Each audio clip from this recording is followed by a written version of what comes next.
মন্তেশ্বর ব্লকের শুশুনিয়া অঞ্চলের তুল্যগ্রাম এলাকার নিখোঁজ হওয়া এক নাবালিকাকে উদ্ধার করেছে মন্তেশ্বর থানার পুলিশ।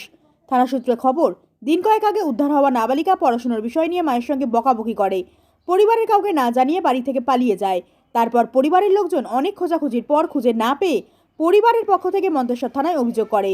অভিযোগের ভিত্তিতে তদন্ত নেমে পুলিশ বিভিন্ন সূত্র মারফত জানতে পারে খণ্ডঘোষ থানার পলেমপুর এলাকায় ওই নাবালিকার সন্ধানের খবর।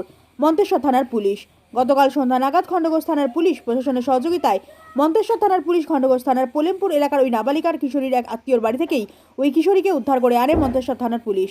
ওই নাবালিকা কিশোরীকে আজ কালনা আদালতে পাঠান মন্তেশ্বর থানার পুলিশ। উদ্ধার হওয়া নাবালিকা কিশোরী এক আত্মীয় আমাদের কি জানালেন দেখুন। কোথায় এসেছেন? মন্তেশ্বর পুলিশ স্টেশনে। কি সমস্যা?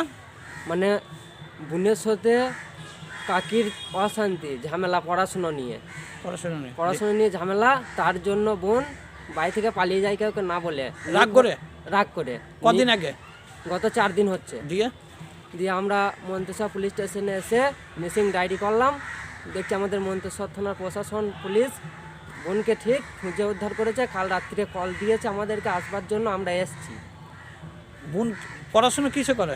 মাধ্যমিক দিয়েছে। তা এখন কোথায় নিয়ে যাবে? এখন কোর্টে নিয়ে যাবে। মন্তেশ্বর থেকে জ্যোতির্ময় মণ্ডলের রিপোর্ট, সুন্দর বাংলা নিউজ।